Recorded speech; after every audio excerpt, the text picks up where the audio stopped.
سورۃ الکافرون مکی سورت ہے، ایک رکوع ہے، 6 آیات ہیں۔ صحیح احادیث سے ثابت ہے کہ آپ صلی اللہ علیہ وسلم طواف کی 2 رکعتوں، فجر اور مغرب کی سنتوں میں قل یا ایھا الکافرون اور سورۃ اخلاص پڑھا کرتے تھے۔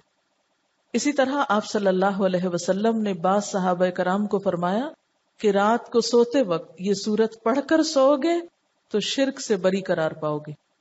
تو رات کو جہاں بسمک اللہم اموت و احیا پڑھتے ہیں وہاں اس سورت کو بھی پڑھا کریں۔ بعض روایات میں آپ کا عمل بھی بتلایا گیا ہے، یعنی آپ صلی اللہ علیہ وسلم کے پڑھنے کا طریقہ بھی پتہ چلتا ہے۔ حضرت عائشہ فرماتی ہیں کہ آپ صلی اللہ علیہ وسلم نے فرمایا کہ فجر کی سنتوں میں پڑھنے کے لیے 2 صورتیں بہتر ہیں، سورۃ کافرون اور سورۃ اخلاص۔ بعض صحابہ نے آپ صلی اللہ علیہ وسلم سے عرض کیا کہ ہمیں کوئی دعا بتا دیجئے جو ہم سونے سے پہلے پڑھا کریں۔ آپ نے قل یا ایھا الکافرون پڑھنے کی تلقین کی اور فرمایا کہ یہ شرک سے برات ہے، کیونکہ شرک ایسا گناہ ہے جو معاف نہیں ہوگا، تو اگر انشاءاللہ ہر روز پڑھیں گے تو اللہ تعالیٰ اس سے بچنے کی توفیق بھی دیں گے۔ حضرت جبیر بن مطعم فرماتے ہیں کہ آپ صلی اللہ علیہ وسلم نے ان سے فرمایا کیا تم یہ چاہتے ہو کہ جب سفر میں جاؤ تو وہاں تم اپنے سب رفقا سے زیادہ خوشحال اور بامراد رہو، تمہارا سامان زیادہ ہو جائے؟ انہوں نے عرض کیا بے شک میں ایسا چاہتا ہوں اے اللہ کے رسول صلی اللہ علیہ وسلم۔ آپ نے فرمایا کہ آخر قرآن کی 5 صورتیں کافرون، نصر، اخلاص، فلق اور ناس پڑھا کرو، یعنی سفر کے موقع پر بھی پڑھا کرو۔ ہر سورت کو بسم اللہ سے شروع کرو اور بسم اللہ ہی پر ختم کرو، یعنی اگلی سورت سے پہلے پھر پڑھو۔ حضرت جبیر کہتے ہیں کہ اس کے بعد میرا حال یہ تھا کہ سفر میں اپنے 2 ساتھیوں کے مقابلے میں خستہ حال ہوتا تھا۔ آپ کی اس تعلیم پر عمل کرنے کے بعد میں سب سے اچھے حال میں رہنے لگا۔ ایک مرتبہ آپ صلی اللہ علیہ وسلم کو بچھو نے کاٹ لیا تو آپ نے پانی اور نمک منگوایا، اور یہ پانی یعنی پانی میں نمک ڈال کے یہ پانی کاٹنے کی جگہ لگاتے تھے اور قل یا ایھا الکافرون اور قل اعوذ برب الفلق اور قل اعوذ برب الناس پڑھتے جاتے تھے، یعنی اس صورت سے دم بھی کیا جا سکتا ہے۔ اب اس صورت کا شان نزول کیا ہے؟ ابن اسحاق کی روایت میں ہے کہ ابن عباس سے مروی ہے، ابن اسحاق جو ہسٹورین ہے، سیرت نگار ہے، اس نے ابن عباس سے روایت کیا ہے کہ ولید بن مغیرہ، عاص بن وائل اور اسود بن عبد المطلب اور امیہ بن خلف آپ کے پاس آئے اور کہا آؤ ہم آپس میں اس پر صلح کر لیں کہ 1 سال آپ ہمارے بتوں کی عبادت کیا کریں، 1 سال ہم آپ کے معبود کی عبادت کریں گے۔ اسی طرح ابن عباس سے روایت ہے کہ کفار مکہ نے باہمی مصالحت کے لیے یہ صورت پیدا کی تھی، اور جھگڑا ختم کریں، 1 سال تمہارا 1 ہمارا، اور یہ بھی کہا تھا کہ آپ ہمارے بتوں میں سے بعض کو صرف ہاتھ لگا دیں، ٹچ کر دیں تو ہم آپ کی تصدیق کرنے لگیں گے، یعنی ایک دفعہ آپ ان پہ شفقت کا ہاتھ پھیر دیں تو پھر ہم کیا کریں گے؟ آپ کے معبود کی عبادت شروع کر دیں۔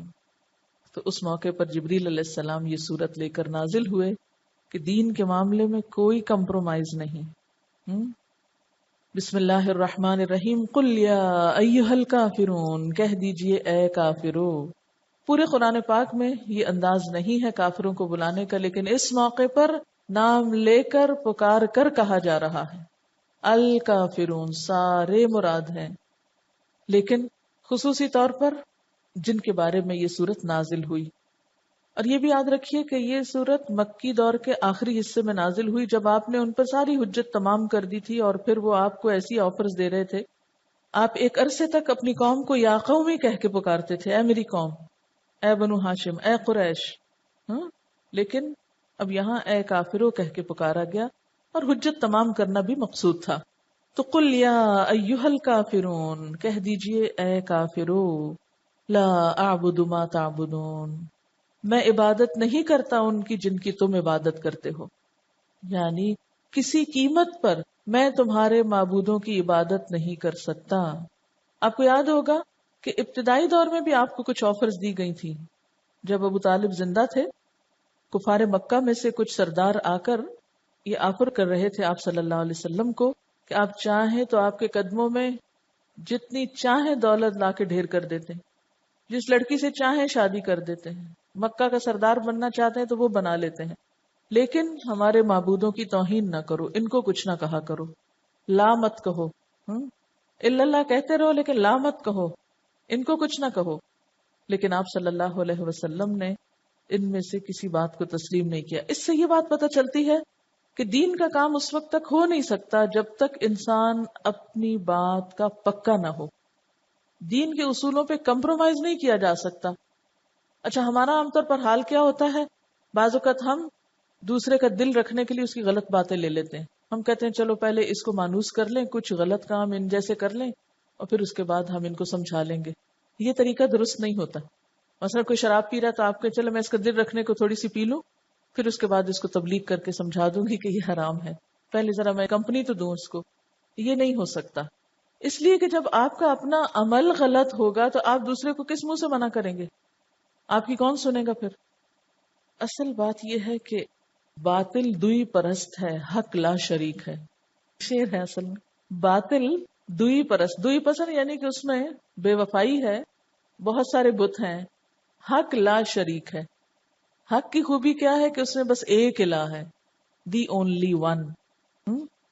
شرکت میانہ حق کو باطل نہ کر قبول. ہمیں کیا حکم ہے کہ کچھ باطل کی چیزیں، کچھ حق کی چیزیں، کچھ ملغوبہ سا دین بنا کے وہ اختیار کر لو. یہ نہیں کرنا. روشنی روشنی ہے، اندھیرا اندھیرا ہے، حق حق ہے، باطل باطل ہے.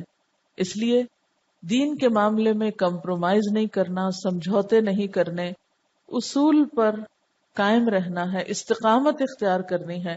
اور خصوصاً عقیدے کے معاملے میں، توحید کے معاملے میں کسی قسم کی کوئی مداہنت نہیں برتنی.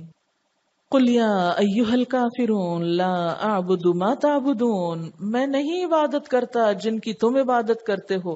ولا انتم عابدون ما اعبد، اور نہ تم عبادت کرنے والے ہو جس کی میں عبادت کرتا ہوں.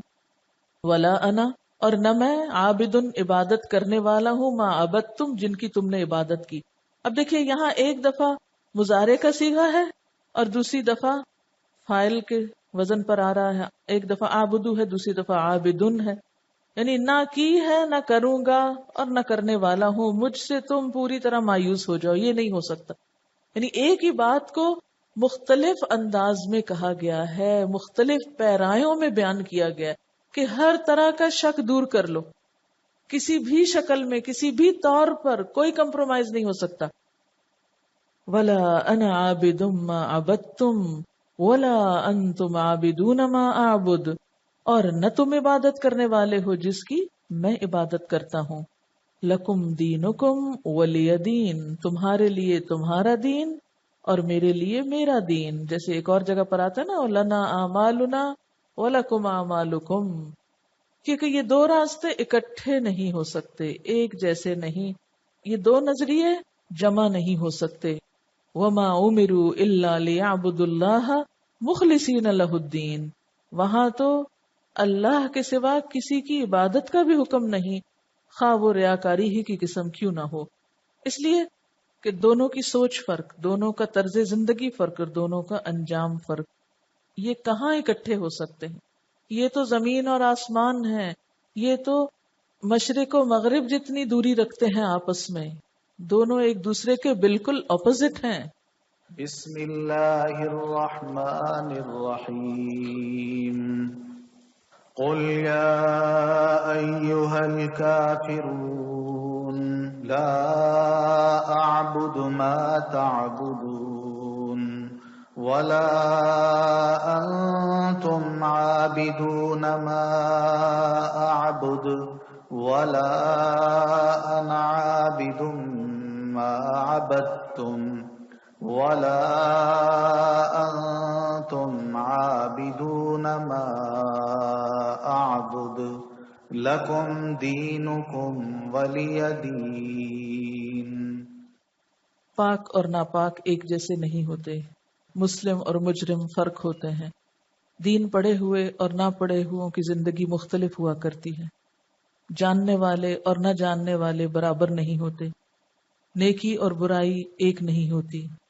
افنجعل المسلمین کالمجرمین ما لکم کیف تحکمون. اس لیے قرآن پڑھنے کے بعد وہ میزان ہاتھ آتی ہے، وہ معیار ہاتھ آتا ہے جو نہ پڑھنے والوں کے پاس نہیں ہوتا. اس لیے عقائد میں، عبادات میں، اخلاق میں، معاملات میں لازمی طور پہ فرق آنا چاہیے، اور اگر فرق نہیں آیا تو گویا کچھ بھی نہیں پڑا.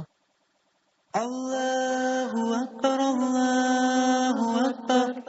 لا إله إلا الله والله أكبر الله أكبر ولله الحمد